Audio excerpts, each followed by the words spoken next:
देखो class 7.3 question number 3 ध्यान समझिएगा। कल आप फ्लो का जो है सेकंड तक हो गया था, ठीक है बेटा। अब आज हमको बताना क्वेश्चन नंबर 3 से, ठीक है। और आप लोग अच्छे से प्रिपरेशन करिए भैया, ठीक है। अब देखिए क्वेश्चन नंबर 3 देखिए। क्वेश्चन नंबर 3 क्या है इसमें? Find the area triangle form by the joining of mid point. ध्यान समझिएगा। कह रहा find the area of the triangle form by the joining of the mid point of the side of triangle of vertex. ध्यान समझिएगा, एक triangle दिया है। देखो कहने का मतलब क्या है, एक ट्रायंगल है एबीसी, एक ट्रायंगल है एबीसी, ए बी सी, और इसका वर्टेक्स जो दिया है, ए का वर्टेक्स दिया है 0, -1 और बी का वर्टेक्स दिया है 2, 1, ठीक है। और सी का वर्टेक्स दिया है 0, 3, ठीक है। एबीसी का वर्टेक्स दिया है, ठीक है। ध्यान समझिएगा। कह रहा find the area triangle form by the joining the mid point of the side of triangle whose vertex of 0, -1, 2, -1, 2, 1, 0, 3. Find the ratio of the area and area of the given triangle. कह रहा है जो इसके मतलब कह रहा है एक ट्रायंगल एबीसी है, मान लो इसका वर्टेक्स दिया हुआ, इसका वर्टेक्स दिया हुआ है एबीसी, ठीक है। अब कह रहा है उस ट्रायंगल का एरिया फाइंड करो जो इसके मिड पॉइंट से बनता है, जो इसके मिड पॉइंट मतलब इसके साइड के में। मान लेते हैं एबी का मिड पॉइंट क्या है आपका, डी है, कोई दिक्कत। और मान लेते हैं बीसी का मिड पॉइंट क्या है, ई है, और इसका मान लेते हैं मिड पॉइंट क्या है, एफ है, ठीक है। तो चलो मिला दो, तीनों पॉइंट मिला दो तो एक ट्रायंगल कौन सा बन गया आपका, डी ई एफ, पता ना। इसका एरिया फाइंड करेंगे, ये कहता है। तो एरिया कैसे फाइंड करेंगे? जब तक आपको कोऑर्डिनेट ऑफ डी नहीं पता होगा, कोऑर्डिनेट ऑफ एफ नहीं पता होगा, कोऑर्डिनेट ऑफ ई, तीनों कोऑर्डिनेट नहीं पता होगा, अंडरस्टैंड। लेकिन ये चीज आपको पता है डी किसका मिड पॉइंट है, एबी का, ई मिड पॉइंट है बीसी का, एफ मिड पॉइंट है एसी का, इतना पता है। मतलब जो ये ट्रायंगल डीईएफ आपका बना हुआ है, ये midpoint of AB, BC and CA, किसी के मिड पॉइंट से बने हुए हैं, ठीक है। समझे? इसके मिड पॉइंट से बने हुए हैं। अब देखिए भैया, अगर डी किसका मिड पॉइंट है, एबी का, तो आपको पता है मिड पॉइंट को कोऑर्डिनेट ऑफ मिड पॉइंट क्या होता है, coordinate of mid point, coordinate of mid point, ये हमने बताया था सेक्शन फॉर्मूला बताया था। कोऑर्डिनेट ऑफ मिड पॉइंट आपको पता होगा, x1 + x2/2, ये किसका, x के लिए है, x1 + x2/2, y1 + y2/2, ठीक है। ये क्या है आपका कोऑर्डिनेट ऑफ मिड पॉइंट। तो भैया आपको पता है, अब देखो उसमें कुछ कहानी ज्यादा करने, डायरेक्ट करके निकाल रहे हैं। देखो आपको पता है ए बी का मिड पॉइंट क्या है आपका, डी है ना। इसका मतलब ए बी का मिड पॉइंट डी है, इसका मतलब इसके मिड पॉइंट कोऑर्डिनेट हम डी का मिड कोऑर्डिनेट निकाल सकते नहीं। इसको क्या मान लो, इसको x1 y1 मान लो, इसको x2 y2 मान लो, कोई दिक्कत। x1 + x2, 0 में 2 जोड़ेंगे 2 आएगा, /2 कितना आ जाएगा, 1, कितना आएगा, समझ। अरे भाई x1 वैल्यू 0 + x2 वैल्यू कितनी है, 2 अपान क्या आएगा 2, 0 में 2 जोड़ोगे 2 आएगा, 2 का 2 डिवाइड मारो कितना जाएगा, 1 आएगा, ठीक है। ऐसे 1 का मान, ये तो x कोऑर्डिनेट आ गया, y कोऑर्डिनेट x1 वैल्यू कितनी है, y1 वैल्यू -1 + y2 वैल्यू कितनी है, +1, -1 + 1 क्या हो जाएगा, 0, 0/2 क्या जाएगा आपका। चलो डी का कोऑर्डिनेट आ गया। ऐसे ई किसका मिड पॉइंट है, बीसी का, ये किसका मिड पॉइंट है, बीसी का, ई मिड पॉइंट ऑफ बीसी है। तो देखो कोऑर्डिनेट x1 + x2, इसका भी कोऑर्डिनेट कितना आएगा, 1, और y1 + y2, भाई 1 + 3 4/2, 2 आएगा, आ गया। ऐसे किसका, एसी का मिड पॉइंट क्या है, एफ है, क्या है, एफ, इसका भी कोऑर्डिनेट निकाल लो। इसको x1 y1 मान लो, इसको x2 y2, चाहे इसको x1 y1 मान लो, कोई दिक्कत नहीं, ठीक है। x1 + x2 0, y1 + y2 करेंगे तो आ जाएगा -1 में +3 जोड़ोगे -2 है, सॉरी +2 आएगा, +2 में 2 को डिवाइड मारेंगे कितना जाएगा, 1 आएगा। जिसको ऐसे डायरेक्ट नहीं समझना करके देख लेगा, समझ ना। समझ, तीनों कोऑर्डिनेट हमको पता चल गया। कैसे पता चला, क्योंकि हमको क्या पता था, मिड पॉइंट के कोऑर्डिनेट का फॉर्मूला पता था, ये चीज पता थी।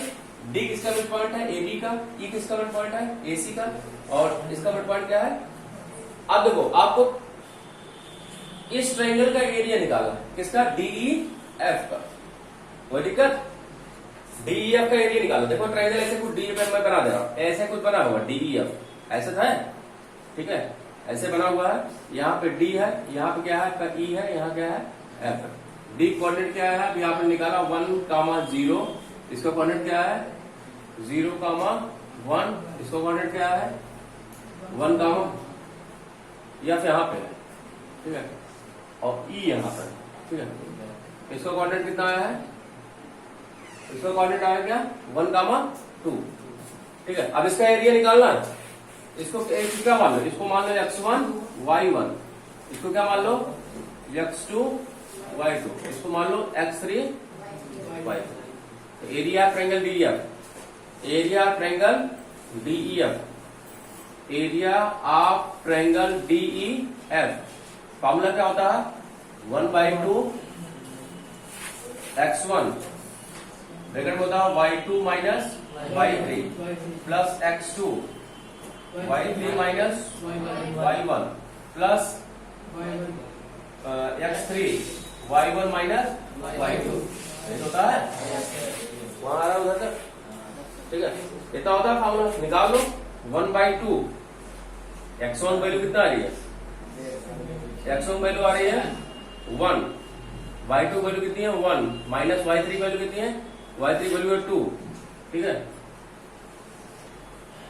फिर प्लस x2 वैल्यू कितनी है भैया, x2 वैल्यू है 0, y3 वैल्यू कितनी है, y3 की वैल्यू है 2, माइनस y1 वैल्यू है 0, ठीक है, फिर प्लस x3 वैल्यू है 1, y1 वैल्यू है 0, माइनस y2 वैल्यू है 1, ठीक है। सॉल्व कर लो इसको, आ जाएगा 1/2, सॉल्व करेंगे, देखो 1 में से -2 सेपरेट होगा तो -1 आ जाएगा, -1 मल्टीप्लाई +1 होगा तो आ जाएगा -1, कोई दिक्कत, ठीक है। अब यहाँ पे 2 का माइनस में 0 करेंगे 2 आएगा, 2 का मल्टीप्लाई 0 कराएंगे कितना आ जाएगा 0, फिर 0 में -1 करेंगे तो -1 आ जाएगा, फिर -1 का +1 मल्टीप्लाई करेंगे तो -1 आ जाएगा, कोई दिक्कत, आ जाएगा 1/2, -1 जोड़ोगे -2 आ जाएगा, 2 कैंसिल आ जाएगा, -1 आ जाएगा, इसका मतलब 1 स्क्वायर इनमें। देखो निगेटिव में क्यों ना लिखते हैं, क्योंकि एरिया कभी किसी का निगेटिव में नहीं आता, हमेशा पॉजिटिव आता है, तो माइनस को क्या कर देंगे, निगलेक्ट कर देंगे, तो 1 स्क्वायर यूनिट आएगा। किसका एरिया आ गया आपका, डीईएफ का आ गया, ये तो जो इसके मिड पॉइंट से बन रहा है उसका एरिया निकाला था। फिर क्या करा है, फिर करा है also find the ratio of area of triangle, this area and area of given triangle, मतलब इसका एरिया और इसका एरिया, बड़े वाले का एबीसी का भी एरिया निकालना है, दोनों क्या निकालना है, रेशियो निकालना। इसका मतलब आपको निकालना क्या है, रेशियो निकालना, किसका रेशियो निकालना है, एरिया ऑफ ट्रायंगल किसका डीईएफ अपॉन एरिया ट्रायंगल किसका एबीसी। अब एबीसी का भी एरिया निकाल लो, एबीसी के एरिया कैसे निकालेंगे, इसको x1 y1 मान लो, इसको x2 y2 मान लो, इसको x3 y3, सेम फॉर्मूला फिर निकाल लो, ठीक है, तो आपका रेशियो आ जाएगा, ठीक है, निकाल लोगे ना, हाँ, इसका एरिया देखो कितना आ रहा है 1:4 आ रहा है, चेक करो, इसका मतलब इसका 1 का तो आपने निकाल चुका है एरिया, 1 आएगा, इसका कितना आएगा एरिया 4 आएगा, आप निकाल चेक कर लीजिएगा, हाँ रेशियो आपका आ जाएगा 1:4, कोई दिक्कत, निकाल लोगे, चलो चलो देखो भैया क्वेश्चन नंबर 4 है, क्वेश्चन नंबर 4, इसमें दिया है find the area quadrilateral, area quadrilateral. अब आप ऐसा कोई मतलब अगर रोम्बस दिया होता तब भी होता, स्क्वायर दिया होता तब भी होता, लेकिन आप क्वाड्रिलेटरल दिया, ये पता नहीं कौन सा क्वाड्रिलेटरल है, ठीक है, इसलिए कोई फॉर्मूला आप यूज नहीं कर सकते। फिर आप find the area quadrilateral whose vertices are, हम एक क्वाड्रिलेटरल बना दे रहे हैं, चलो बना दिए, एबीसीडी एक क्वाड्रिलेटरल बना दिए, ए बी सी डी, ठीक है, हुज वर्टिसेस आर कितना दिया है -4, -2, -3, -5, ठीक है, और 3 कामा -2, ठीक है, और 2 कामा 3 ये दिया है आपका, ठीक है। इसका एरिया फाइंड करना, आपको पता नहीं कि कौन सा क्वाड्रेटल है, ठीक है। तो आप एक काम करिए, बीच में एक डायगोनल खींच लीजिए, ये खींच दिया मैंने। अब देखो इसमें कितने ट्रायंगल आ गए, 2 ट्रायंगल। कितने ट्रायंगल आ गए, 2। तो area of ABCD, area of quadrilateral,